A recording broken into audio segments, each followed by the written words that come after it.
Thanks for watching. My name's Heather Marie Vitale. I wrote this very silly pilot called National Security. It's about an analyst for a low-rent government intelligence agency. She really wants to get out there and do the big work of stopping high-stakes espionage, but instead she's at this old agency working with eccentric people, and I hope you like it. I'm going to introduce my cast one by one. First up, we have Charlie Kenzie, played by Kristen Drenning. We have Tonya Tompkins, played by Karyn Wilson. We've got Bongo, played by Clyde Thompson. Brad Smith, played by Nick Armstrong. Gardner, played by Turner Meeks. Jeremy Park, played by Peter Tzeng. Miranda Redacted, played by Karyn Lange. Random Man, played by Spencer Orenstein. And lastly, our stage directions will be read by Elizabeth Fulton.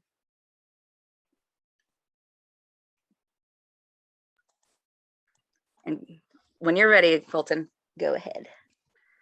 National Security, pilot episode, Murder in Savannah, written by Heather Marie Vitale. Fade in. Already messed up. Fade in teaser. Interior office day. Karyn reads Inter Sanctum of the CIA in a badass font. Charlie Kenzie, 30s analyst, wears a headset and sits in a desk with 4 computer screens on it, typing furiously on her keyboard. Bravo, Tango Zulu Team Yorgo. Her screens show different action, live drone footage of a terrorist compound on one, GPS coordinates on another, a top secret memo on a third, and the fourth has Spotify. Golf Indigo Alpha Team Yorgo.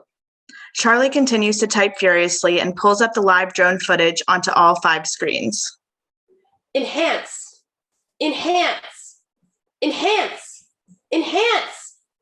As she screams, the image of the screen gets closer and impossibly clearer. Bravo and golf teams. I've got eyes on him. He's in the back room of the house, 4 doors down on your left. Take him out. A moment later, there is an explosion on the screens and everything goes dark. Charlie presses her hands to her headset to hear better. Awaiting confirmation of target elimination. I got him. I got him. Charlie pulls up Spotify and presses play. DJ Khaled's All I Do Is Win blares from her speakers. She stands up and cheers, pumping her fists in the air in victory. Smash cut 2, interior Charlie and Tonya's office, moments later. An old dot matrix printer screeches to life and begins to slowly print out documents. The office is run down with a stained orange carpet. Charlie, reclining in her chair and wearing a sleep mask over her eyes, is startled awake and wipes drool from her mouth. Her desk has one old computer monitor. Karyn in Comic Sans font reads Office of Federal Anti-Communist Enforcement, OFACE. Fort Springs, West Virginia, established 1971 by Richard Nixon to fight the Soviets. Tonya Tompkins, 30s analyst, steps up to her desk. Who'd you get this time, Charlie? Bin Laden. Wait, how'd you know it was the CIA dream? You always sing, Khaled. Off key, I might add. The O-Face hired me for my analytical prowess, not my vocal talent. And you're wasting your talents and youth at the O-Face. I know, I'm just not ready yet. The CIA is so major. As are you. And you're so stealthy. Why waste time being an analyst when you should be in the field? I've got one more test before they'll let me deploy. Besides, you know I love being the big fish in the small pond. I mean, who doesn't love to work with computers older than them and with data that's been of no use to anyone since the Berlin Wall fell? Charlie grabs the documents from the printer and deftly separates the paper from the feed and removes the edgings. Besides, I'm getting really good at removing these, and unless I work at a car rental company, that skill will be of no use to me. Be sure to list that under special skills on your CIA application. Want to get coffee on the way to the meeting? Have we met? Bring your work wife mug. Have we met? Charlie and Tonya grab their matching personalized work wife coffee mugs and amble down the hallway to the kitchen. Interior hallway continuous. It's too quiet around here today. Maybe the feds actually came through with some cash and maintenance fixed the clangs in the exhaust system. It turns out those clings were actually a family of possums. It was about 3 generations by the time they figured that one out. What do you think a possum wedding is like? Or a baby shower? Full of adorable garbage. They walk past an open conference room door, and Charlie points to a sign in Comic Sans font next to the open conference room door that reads, "An insider threat in Savannah." Savannah? Bongo's memo said the meeting was going to be exciting. And exciting it is. Damn it, we're late. Charlie and Tonya walk through the door. Interior O-face conference room continuous. The conference room is shabby too. Old computers, a rotary phone, seafoam green walls. There's a blackboard on one side of the room and a podium with the O-face logo. There's a photo of a crime scene featuring a corpse under a mossy tree on the blackboard. As Charlie and Tonya enter, their 5 team members turn their heads to watch them. Bongo, 40s, branch chief in a naval officer uniform, steps forward. Nice of you to join us on the veranda, ladies. Take a seat. End of teaser. Act 1. Interior O-face conference room day. Everyone continues to stare at Charlie and Tonya as they take a seat around the table. Bongo clears his throat. As I was saying, insider threats are no joke. They risk our national security for fame or fortune.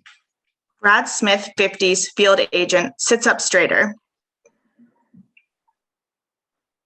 They're the lowest of the lowest, Bongo, sir. They are indeed, Brad. The intel community likes to remind us of that with an annual training. Welcome to that training.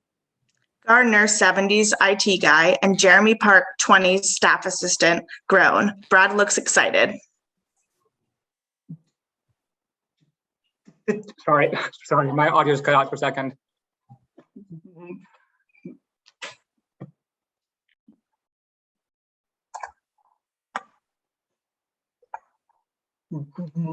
Didn't we just do this? Sorry, guys, my audio is having issues right now. That's okay. We got that. Okay. We cannot have a repeat of last year's failure. Interior O-face front desk day. Flashback. Random man, 40s, gross mustache, has an O-face badge, walks past Jeremy, Charlie, Tonya, and Gardner at their desks. Jeremy is playing with a yo-yo. Charlie's intently reading, Tonya is putting on camouflage, and Gardner is tapping a monitor with a hammer.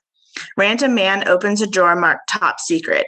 He grabs a large stack of papers, also marked top secret, and runs past everyone at their desks. Wait till Cuba hears about this. I hope Castro liked those graphs. Bongo points to a poster taped to the wall. You want to go back? Yeah. So, interior O-face conference room moments later.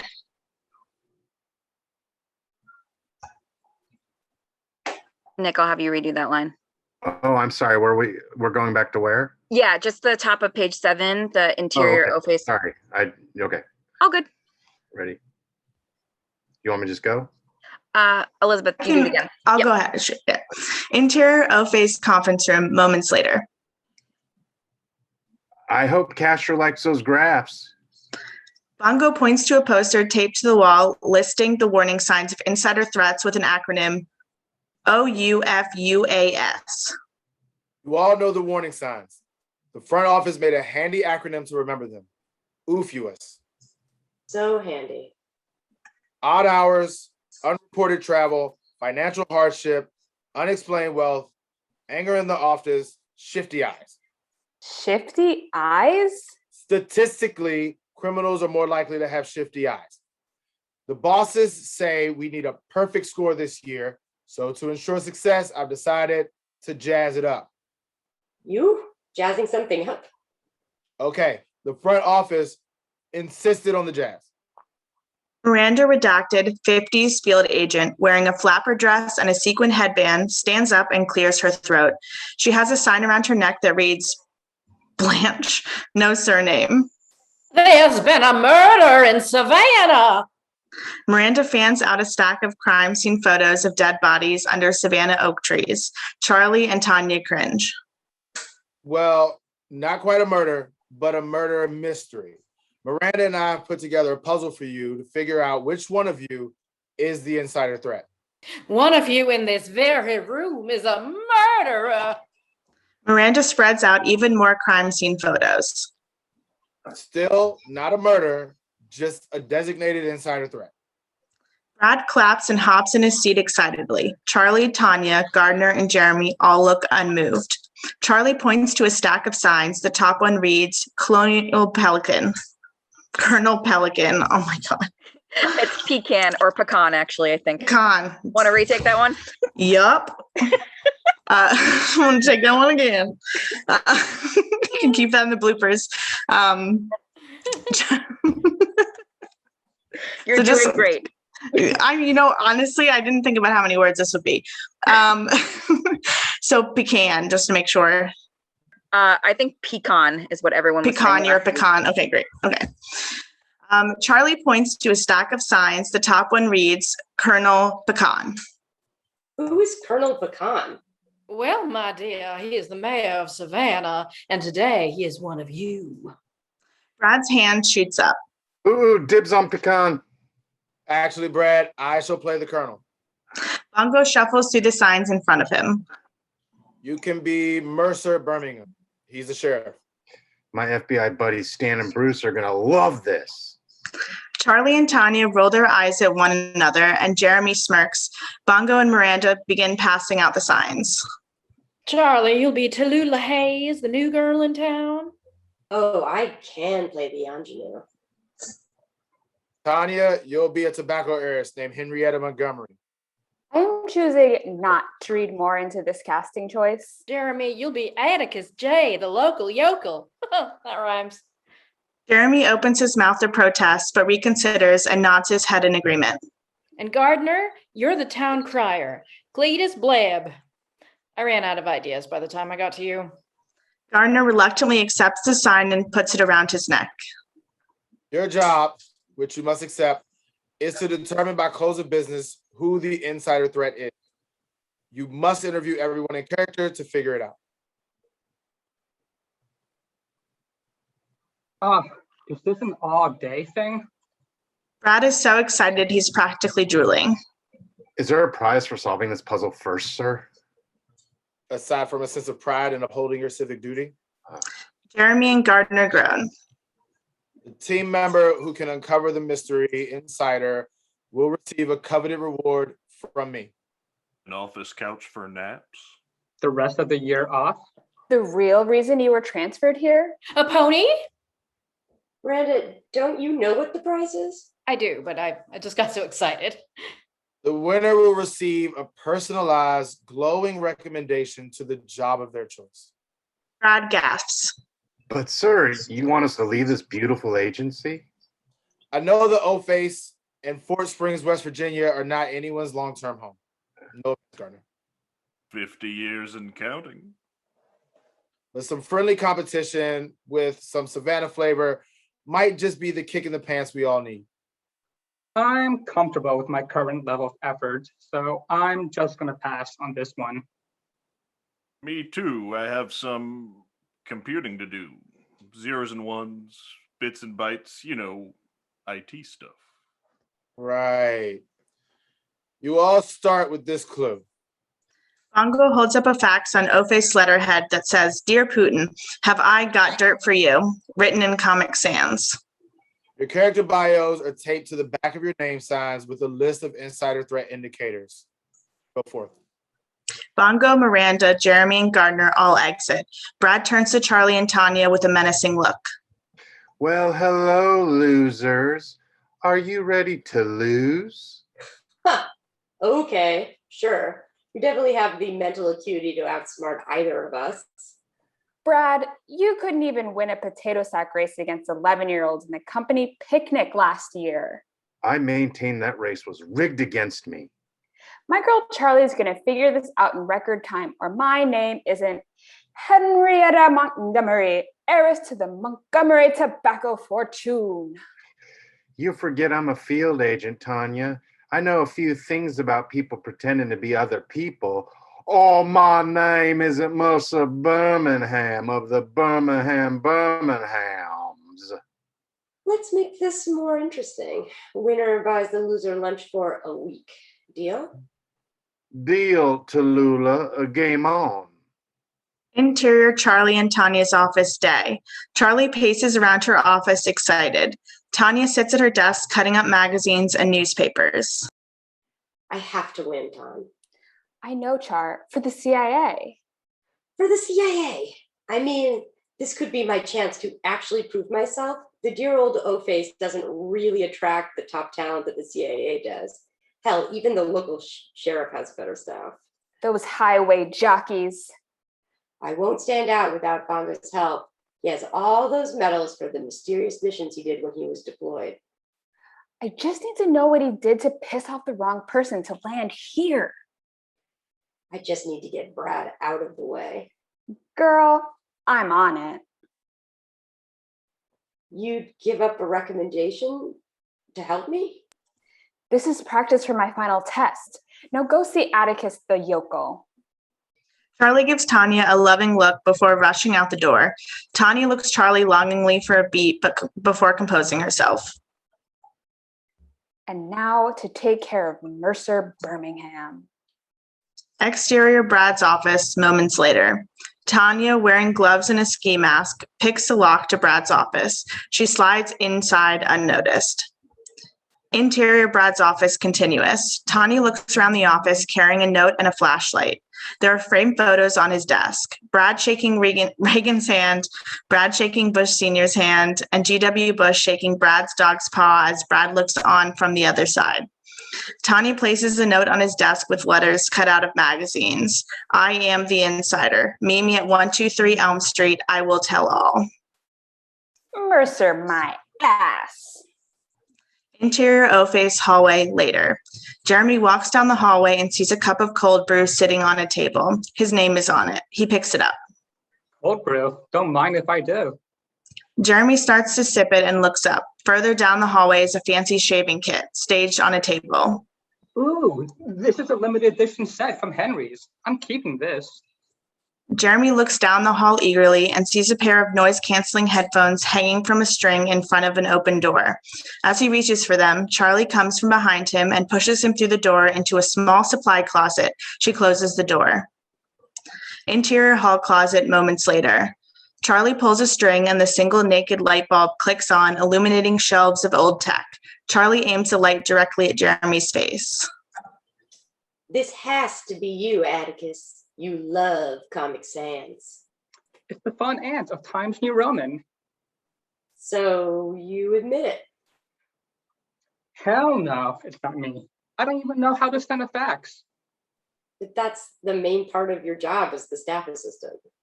And as you are aware, I'm very bad at my job and maintain it thanks to nepotism. Just tell me what you know and I'll leave you alone. Jeremy turns over his sign to look at his character bio. I know that I, Atticus J, have lived in Savannah for 25 years and that my favorite color is red. Wow, Miranda really didn't have anything for me. Well, you are useless. On a day's work. Now, if you'll excuse me, I need to figure out how to get Tetris to work at my desk computer. Enter Bongo's office later. Miranda sits across from Bongo at his desk. Bongo's office is meticulously neat, as you would expect from a naval officer. Bongo's Colonel Pecan sign is in front of him, but Miranda still wears her costume and sign. When do you want to go back to the CIA? You've been on your O-Face rotation for well over a year now. Standard period is 6 months. I think I'd rather stick around here for a while. It's so exciting. More exciting than being undercover overseas. I mean, you legally changed your last name to Redacted. Being a spy is not all it's cracked up to be, Captain. Besides, Fort Springs is a charming town. Sure beats Budapest. Brad rushes in holding Tanya's note. I'm going to win, sir. I'm going to take down this insider and put him behind bars, or my name isn't Mercer Birmingham. It's not. This is all fake. Brad holds up the note to show Bongo. He ignores Miranda, who is smirking in her chair. Permission for all agency reconnaissance support at the rendezvous site. No. Very well. May I borrow some field equipment to tap some phones? No. Work with me here, sir. Best of luck, Brad. Exterior 123 Elm Street day. Brad walks up to a house holding the note and knocks on the door. Tonya, dressed as an old woman, answers immediately. Excuse me, ma'am. I was told someone would meet me at this address. Is it you?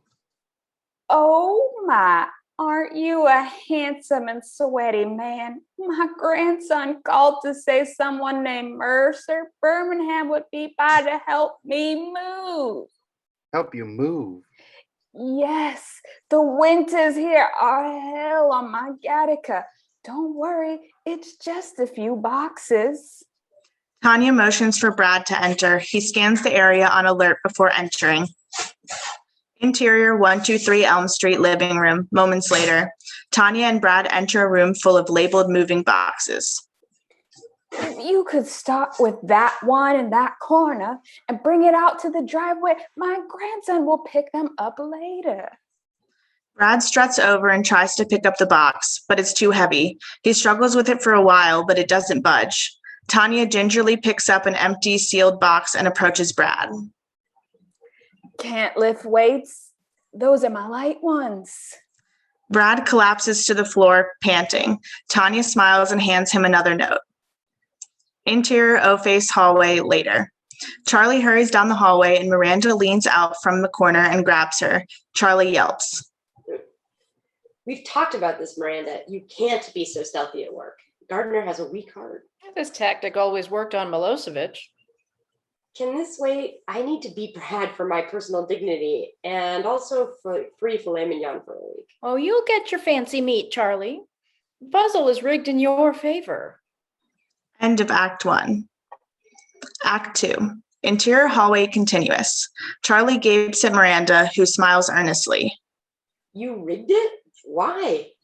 Because I see something of myself in you, and you need to get out of Fort Springs. See the world, starting with Lange. I have been here longer than I intended, but... Take it from me and the Romanovs. You don't want to wear out your welcome. I'm going to take that again.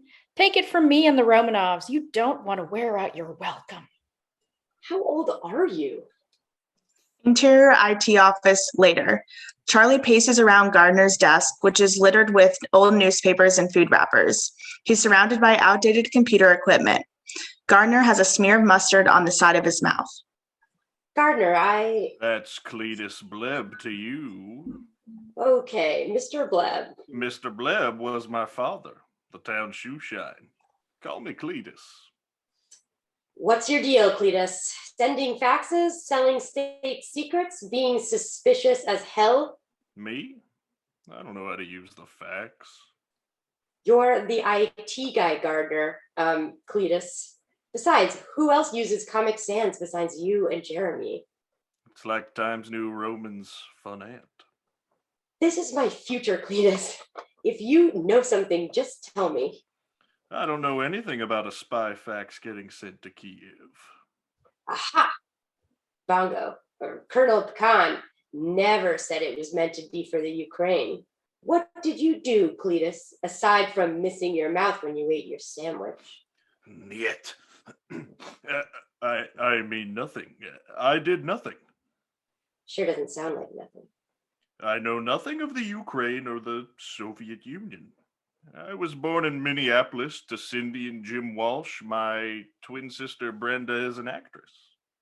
Wait, I caught a marathon of 90210 last month. That's Brandon Walsh's story. You're not as a handsome teen from Beverly Hills. Damn it. I mean, I'm from a small island in the Mediterranean called Mypos, and I moved to the U.S. to live with my cousin Larry in Chicago.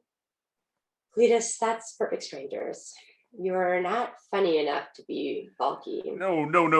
My best friends and my dog and I formed a company to solve spooky mysteries in our van. It's the Mystery Machine. Come on, Cleet. I grew up on Scooby-Doo. Why do you watch so much television?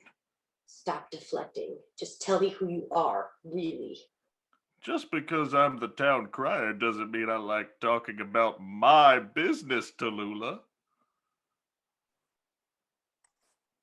Charlie stares intently at Gardner, and then her resolve softens. There's something about you, Cletus. Don't leave town. Who else would share the news? Interior Cracker Barrel day. Bongo and Miranda are seated at a table at a busy Cracker Barrel. Miranda is still in costume and Blanche sign. Wow, the barrel. This is the nicest spot in town. You must really want me gone, Captain. It's not that I want you to leave, Miranda, but I think it would be the best for you and your career. Why not get back into the field and flirt with Putin or something? It was Yeltsin. Pardon? I woke up in between Mikhail Baryshnikov and Boris Yeltsin one heady morning in Moscow. Those were the days. Quite. Wouldn't you want to be betting presidents and taking down dictators? Be the modern day Matahari? My spidal. Hold on, it's Mata Hari. Do you want to retake that one? That. Yes. Quite. Wouldn't you want to be betting presidents and taking down dictators? Be the modern day Matahari? Mata Hari. Matahari. Okay. One more time. One more time. Quite. Wouldn't you want to be betting presidents and taking down dictators? Be the modern day Matahari? My spidal. Just promise me you'll think about it. It's precisely because I've spent my career taking out evil henchmen and seducing bodyguards that I want this assignment. It's slow, but still exciting. Besides, I think my wits are rubbing off on Charlie. I've already written her recommendation for the CIA. Do you want another round of biscuits? I shouldn't, but they're just so good. Exterior Little Apple Dojo later. Brad squints at the dojo in confusion as the little kids and their parents head in the door. Brad looks down at the new note telling him to meet the insider on the mats. He secures the perimeter and enters the building. Interior Little Apple Dojo later. Brad dressed in a gi. That makes sense. Brad, dressed in a gi and white belt, attempts to kick and punch with a bunch of small kids in purple belts. Brad squares off against an 8-year-old girl and she flips him onto his back. Oh, son of a cheesecake. Tonya, dressed like a potted plant in the corner, laughs softly and records it all on her phone. Interior O-Face hallway later. Charlie walks past Gardner in the hallway as he attempts to break into a filing cabinet marked top secret in the hallway. Charlie stops to watch him secretly. Gardner fails to open it and slams his fist into it. The end. Charlie takes out her indicator sheet and checks them off. Access, job performance, foreign connections, security incidents, technology violations, violent behavior. Oh my God, it's Gardner. End of Act 2. Act 3. Exterior Fort Springs Library later. Brad, holding a note, tries to approach the building stealthily, but struggles, limping. He dives into a shrub to avoid a patron leaving the library. When they're out of sight, he crawls to the door and the automatic door bonks him on the head. Interior Fort Springs Library moments later. Brad sees a sign reading O-Face with an arrow pointing down the hall. He follows a series of identical signs down to the basement. Tonya, disguised as a male government agent, meets him. Brad Smith, you made it first. I did? Of course I did. I'm the best. You've proven yourself as intelligent and manly, and therefore we think you should be rewarded. Brad's eyes light up. We're going to give you the highest level of security clearance there is. But I've already got a top secret. Oh no, this is above that. It'll be just you and the president. Brad bows his head solemnly. I shall take this on nobly. Of course you will. You just need to answer one question before it's yours. Tonya pauses for what seems like an eternity to Brad, who grows red holding his breath. Why was the O-Face established? To fight the Red Menace. Yes, I knew we picked the smartest person in the intelligence community for this honor. I just need to record you swearing in the program, and you'll know it all. Brad is vibrating with excitement as Tonya hands him a piece of paper in Comic Sans font. Tonya takes out her phone and begins to record him. Ooh, Comic Sans. I, Brad Smith, am a brute who has too much confidence. I hereby acknowledge that my younger female colleagues, Tonya and Charlie, are smarter and better than me. Brad looks up and Tonya waves at him to keep going. Their ideas are valid and they should always speak first in the meetings. They should also get raises. P.S. I smell. Brad looks up at Tonya and drops the paper. Sorry, had to get the last dig in there. You smell fine, Brad, usually. Have we met? Clearly you need a refresh on your reconnaissance skills if you can't recognize a beautiful heiress to a tobacco fortune. Tonya removes her wig and some false teeth. Tonya? You were behind this? How did you get into my office? Learned lockpicking in Girl Scouts. I thought they only sold cookies. Just remember that you're not the only one that brings something to the table. And if you forget, I have some videos to remind you. I'm sure Stan and Bruce would like to see them too. Oh, they would kick me out of the club. And I can't miss our annual ski trip. Now, who would want that? Interior Jeremy's desk day. Jeremy is seated at his desk playing Tetris. The game is going fast and he has a super high score. Afternoon, Atticus. How's the yokelin today? Jeremy grunts. Can't talk personal record. Miranda stands behind him and watches for a moment before walking away smiling. God, I love this place. I am never leaving. We hear a game over noise from Jeremy's computer. Son of a barista. Interior O-Face hallway later. Tonya and Charlie literally run into each other. Charlie is wearing her Tallulah sign and Tonya carries a bag full of her disguises. They squeal and hug each other. I figured it out. I am running to tell Colonel Pecan right now. Brad has been emasculated thoroughly, and he probably has a hernia. Well done. Charlie starts to walk away but stops and turns back to Tonya. Do I want to know why you're carrying elaborate disguises on your person? Brad's an idiot. Girl, you have got to get into the field. Let's focus on you getting into the CIA first. Right. I love you. Okay, let's go. Tonya and Charlie both blush as Charlie scurries away. Interior O-Face conference room later. Bongo and Miranda are all seated at the table while Charlie stands behind the podium. Cletus Flebb showcases all the classic signs of an insider threat. As the town crier, he tries to get access to information he doesn't need to know. He has a large house for what is essentially a non-paid position. And he's prone to violent outbursts. Cletus Flebb is the designated insider threat. Bongo and Miranda pause, and then Miranda starts to clap excitedly. Yes, you figured it out. I mean, Gardner isn't that good of an actor. The important thing is that you figured it out Savannah style. Well done, Miss Kenzie. Well done. I love how you told him to speak in Russian. It made it feel like it was real. Russian? Interior outside the O-Face conference room moments later. Gardner hears the tail end of the conversation and his eyes get wide. The screen shows the translation, son of a herring. End of Act 3. Tag.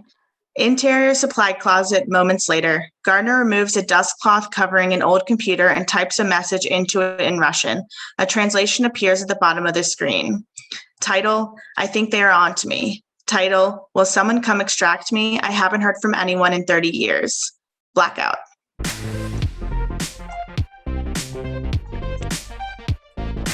Yay, thank you all so much. What a great job. And thanks everybody for watching.